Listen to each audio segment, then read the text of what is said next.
नमस्कार, आप देख रहे हैं द एंगल। मैं हूं आपके साथ दीपाली माथुर। नजर डालते हैं इस वक्त की सुर्खियों पर। संसद का मानसून सत्र 19 जुलाई से कोविड नियमों के तहत सदस्यों और मीडिया कर्मियों को मिलेगी अनुमति। राजस्थान के मुख्यमंत्री अशोक गहलोत का अहम फैसला, जनजाति क्षेत्र में विभिन्न योजनाओं और कार्यक्रमों के लिए 100 करोड़ रुपए किए मंजूर। सलूंबर विधायक अमृतलाल मीणा ने कोर्ट में किया सरेंडर, सराडा कोर्ट ने जेल भेजने के दिए आदेश। रेनवाल में आरा मशीन में आने से श्रमिक की मौत पर परिजनों ने किया हंगामा, उचित मुआवजा देने की मांग। प्रधानमंत्री नरेंद्र मोदी देश के पूर्वोत्तर राज्यों के साथ मीटिंग कर कोरोना के हालातों का जायजा लेंगे। पीएम नरेंद्र मोदी की ओर से मंगलवार को देश के सभी पूर्वोत्तर राज्यों के मुख्यमंत्रियों की मीटिंग बुलाई गई है। इस मीटिंग में असम, त्रिपुरा, अरुणाचल, नागालैंड, मणिपुर, मिजोरम, सिक्किम के सीएम हिस्सा लेंगे। पीएमओ से जुड़े सूत्रों ने इस मीटिंग के बारे में जानकारी दी है। देश भर में कोरोना के मामलों में लगातार कमी देखने को मिल रही है। हालांकि दक्षिण और पूर्वोत्तर भारत के कुछ राज्यों में कोरोना केसों में कमी नहीं दिख रही है। शायद यही वजह है कि पीएम मोदी ने इन राज्यों के मुख्यमंत्रियों की अलग से मीटिंग बुलाने का फैसला लिया है। संसद का मानसून सत्र 19 जुलाई से 13 अगस्त तक चलेगा। लोकसभा स्पीकर ओम बिरला ने इसकी जानकारी दी। उन्होंने कहा कि संसद का मानसून सत्र 19 जुलाई से 13 अगस्त तक होगा। लोकसभा स्पीकर ने कहा कि सभी सदस्यों और मीडिया को कोविड नियमों के अनुसार अनुमति दी जाएगी। RT-PCR टेस्ट अनिवार्य नहीं है। मानसून सत्र में इस बार विपक्ष सरकार को कई मुद्दों पर घेरने की कोशिश करेगा। हाल ही में उत्तर प्रदेश में ब्लॉक प्रमुख चुनाव में हुई हिंसा, टीकाकरण की धीमी रफ्तार या फिर तीसरी लहर को लेकर तैयारियां हो, इन सभी मुद्दों पर विपक्ष सरकार को कटघरे में खड़ा करने की कोशिश करेगा। गोवा में अगले साल विधानसभा चुनाव होने वाले हैं। राजनीतिक दलों ने मिशन 2022 की तैयारियां शुरू कर दी है। आम आदमी पार्टी गोवा के आगामी विधानसभा चुनाव लड़ने की तैयारी में है। इसी सिलसिले में आम आदमी पार्टी के संयोजक और दिल्ली के मुख्यमंत्री अरविंद केजरीवाल मंगलवार को गोवा के दौरे पर जा रहे हैं। केजरीवाल ने गोवा की यात्रा से एक दिन पहले कहा कि तटीय राज्य में गंदी राजनीति बहुत हो चुकी और अब वे बदलाव करने चाहते हैं।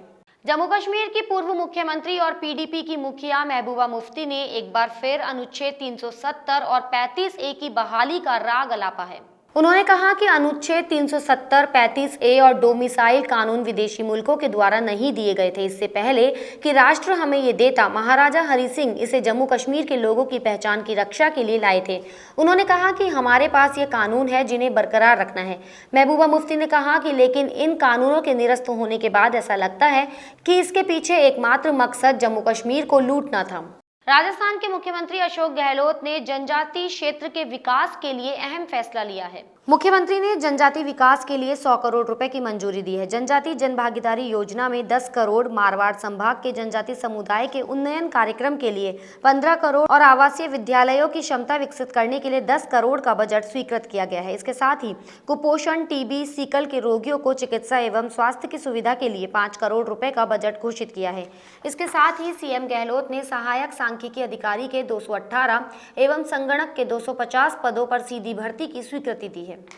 राजस्थान के 7 जिलों में आकाशीय बिजली गिरने से 23 लोगों की मौत हो गई थी। इस दुखांतिका में मृतकों के आश्रितों को अनुग्रह सहायता एवं घायलों के इलाज के लिए 1 करोड़ 65 लाख रुपए संबंधित जिला कलेक्टर्स को जारी किए गए हैं। प्रमुख शासन सचिव आपदा प्रबंधन, सहायता एवं नागरिक सुरक्षा आनंद कुमार ने बताया कि दुखांतिका में 23 मृतक एवं 27 घायलों तथा दुखांतिका में हुई 16 पशु हानि के लिए पशुपालकों को स्वीकृत आर्थिक सहायता आज ही उपलब्ध करवाने के लिए संबंधित जिला कलेक्टर को निर्देश दिए गए हैं। उदयपुर के सलूंबर से भाजपा विधायक अमृतलाल मीणा को बड़ा झटका लगा है। सराडा कोर्ट ने विधायक की जमानत याचिका को खारिज करते हुए जेल भेजने के निर्देश दिए हैं। विधायक मीणा ने सुप्रीम कोर्ट के आदेश के बाद आज कोर्ट में सरेंडर किया था। दरअसल विधायक अमृतलाल मीणा पर अपनी पत्नी को फर्जी अंक तालिका से चुनाव लड़वाने का आरोप है। राजस्थान के मुख्यमंत्री अशोक गहलोत ने बजट में रींगस को उप तहसील बनाने की घोषणा की थी। खंडेला विधायक महादेव सिंह ने फीता काटकर उप तहसील का शुभारंभ किया। शुभारंभ समारोह की अध्यक्षता नगरपालिका अध्यक्ष अशोक कुमावत ने की। खंडेला विधायक महादेव सिंह ने कहा कि कस्बे के विकास में किसी भी प्रकार की कमी नहीं आने देंगे। जल्द ही प्रयास करके रींगस को तहसील का दर्जा दिलाया जाएगा। खंडेला विधायक ने खुद को मुख्यमंत्री अशोक गहलोत का नजदीकी बताया। उन्होंने कहा कि मुख्यमंत्री के द्वारा आज तक किसी भी प्रकार की मांग करने पर इनकार नहीं किया गया है। खंडेला तहसीलदार सुमन चौधरी को रींगस उप तहसील के अधिकारी के रूप में नियुक्त होने पर विधायक महादेव सिंह ने गुलदस्ता भेंट कर बधाई दी। ये 2008 में परिसीमन में विधानसभा क्षेत्र खंडेला में सम्मिलित की गई थी।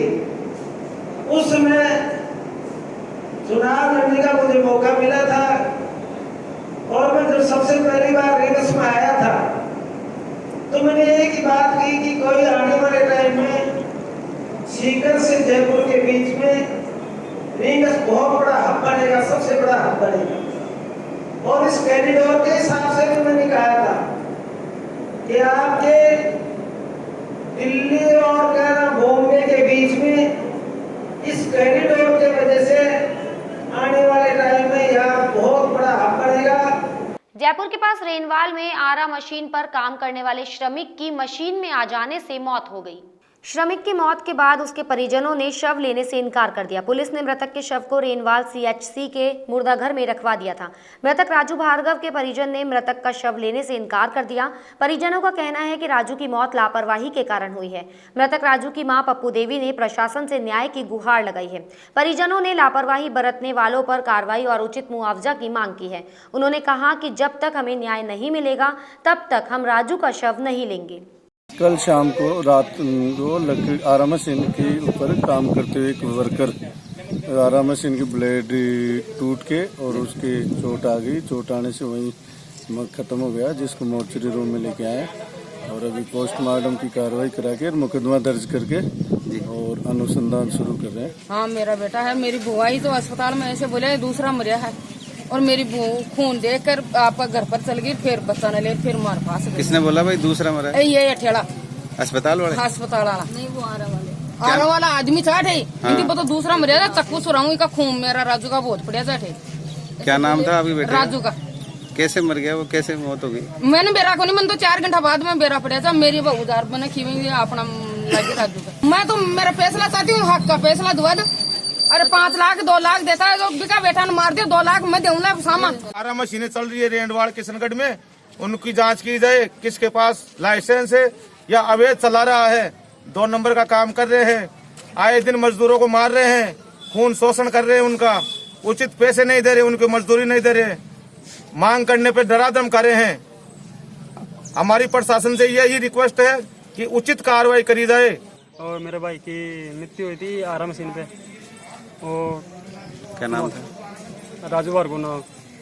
और जिनको 5 बजे हुई थी हत्या, 8 बजे तक घर वालों को पता ही नहीं, सूचना नहीं दी, अपने आप ही सौदा करती रही है और लापरवाही से जान गई मेरे भाई की। और अगला शाम को लेकर सुबह तक फैसला नहीं करता, कोई जवाब नहीं दिया घर वालों को, कोई सूचना नहीं की। किसके आरा मशीन पे काम करता था? गौर बागड़े की आरा की मशीन। तो कब पता चला आपको भाई वो मृत्यु? 8 बजे। मेरे को तो मोहल्ले वाले से दोस्तों को फोन से मालूम पड़ा। डीडवाना में निजी शिक्षण संस्थाओं की ओर से विभिन्न मांगों और समस्याओं को लेकर विरोध प्रदर्शन किया गया। ये विरोध प्रदर्शन स्कूल शिक्षा परिवार के बैनर तले किया गया। इस दौरान उन्होंने काली पट्टी बांधकर अपनी नाराजगी जताई और सरकार के खिलाफ नारेबाजी कर प्रदर्शन भी किया। स्कूल शिक्षा परिवार के सदस्यों ने मुख्यमंत्री के नाम उपखंड अधिकारी को ज्ञापन भी सौंपा है। इसमें छोटे बच्चों को बगैर टीसी के प्रवेश देने पर ऐतराज जताया गया है। साथ ही लंबे समय से व्याप्त समस्याओं का समाधान करने की मांग की गई है। उन्होंने चेतावनी दी कि यदि उनकी समस्याओं को हल नहीं किया गया तो उनका वे राजभवन का घेराव करने को मजबूर होंगे। सरकार ने कि अभी कुछ दिनों पहले एक आदेश निकाला है कि कक्षा 1 से लेकर के कक्षा 8 तक के बच्चों को बिना टीसी प्रवेश दिया जाएगा। तो ऐसा काला कानून निकाला गया है जिसमें पूरे प्रदेश के लोगों को ये चोरी करना सिखा रही है सरकार। तो इसका विरोध है कि सरकार इस प्रकार से बच्चों को और बच्चों के अभिभावकों को, लोगों को भ्रमित करके और इस काले कानून को लागू कर रही है, जिससे सारी स्कूलों के ऊपर प्रभाव पड़ेगा और लोग इस बात से नाराज हैं। अभिभावकों में भी विरोध है और प्राइवेट स्कूलों में विरोध है, सरकारी स्कूलों में विरोध है। बूंदी जिले के केशवरायपाटन कस्बे में कृष्णा वाल्मीकि हत्याकांड के विरोध में भाजपा ने शांतिपूर्ण प्रदर्शन किया। दरअसल राजस्थान के झालरापाटन में दलित युवक कृष्णा वाल्मीकि की कुछ दिन पहले हत्या कर दी गई थी। इसके विरोध में जयपुर में भारतीय जनता युवा मोर्चा पर कांग्रेस सरकार ने लाठीचार्ज कर दिया था। लाठीचार्ज के विरोध में भाजपा युवा मोर्चा कार्यकर्ताओं ने शहर के दरगाह चौराहा पर मुख्यमंत्री का पुतला दहन कर विरोध प्रदर्शन किया। जिला महामंत्री योगेंद्र श्रृंगी ने बताया कि सरकार जल्द से जल्द कृष्णा वाल्मीकि की हत्या के आरोपियों की गिरफ्तारी करे और आरोपियों को फांसी की सजा दे। जो झालरापाटन में दलित वाल्मीकि की जो हत्या हुई दिन दहाड़े, उसको लेकर हमने अशोक गहलोत का यहाँ पे पुतला दहन किया है, क्योंकि अशोक गहलोत की जो कांग्रेस सरकार है वो ये बताती है कि हम दलितों के मसीहा हैं और दलित वोट बैंक हमारे पास है। अगर दलित वोट बैंक इनके पास है तो इस प्रकार से पूरे राजस्थान में दलितों के ऊपर अत्याचार क्यों हो रहे हैं? हर जगह दलितों पर अत्याचार हुए हैं, दलितों को पैसा पिलाया जा रहा है। कांग्रेस राज में हर दलित की हत्या हुई है, हर दलित पर अत्याचार हुए हैं। भारतीय जनता पार्टी के कार्यकर्तागण और एससी मोर्चा बूंदी जिला और प्रदेश में आज जगह जगह प्रदर्शन है। आज भी भारतीय जनता युवा मोर्चा के कार्यकर्ताओं ने झालावाड़ में कृष्णा वाल्मीकि हत्या के विरोध में पूरे प्रदेश में एक आंदोलन खड़ा किया है। और ये आंदोलन जो चल रहा है इससे दलित समाज में बड़ा अत्याचार किया गया और उसकी कृष्णा वाल्मीकि की निर्मम हत्या की है, ये एक जघन्य अपराध है।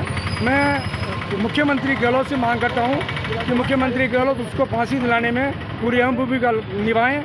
और मांडलगढ़ में जो दलित को पेड़ पे बांध कर लटकाया है और उसकी निम्न पिटाई की है, ये कांग्रेस सरकार में राजस्थान में इसकी योग्यता विफलता है और विफलता को छुपाने के लिए कांग्रेस कई तरह का उपयोग कर रही है। जोधपुर के बावड़ी निवासी बुद्धाराम सांखला ने अपने जन्मदिन के अवसर पर रक्तदान शिविर का आयोजन किया। इस रक्तदान शिविर में 26 यूनिट रक्तदान इकट्ठा हुआ। शिविर का आयोजन सुमित्रा सेवा संस्थान के तत्वावधान में हुआ। जयवीर चौधरी ने बताया कि बुद्धाराम सांखला अब तक 9 बार रक्तदान कर चुके हैं। वे हमेशा रक्तदान के प्रति युवाओं को जागरूक करते रहते हैं। शिविर में गोविंद देवड़ा, धर्मेंद्र भाटी, कानाराम कवलादा, रमेश बदियार सहित संस्था के सदस्य आदि मौजूद रहे। इस बुलेटिन में फिलहाल इतना ही। अगर आपको हमारा वीडियो पसंद आया हो तो हमारे चैनल को लाइक, शेयर और सब्सक्राइब जरूर करें।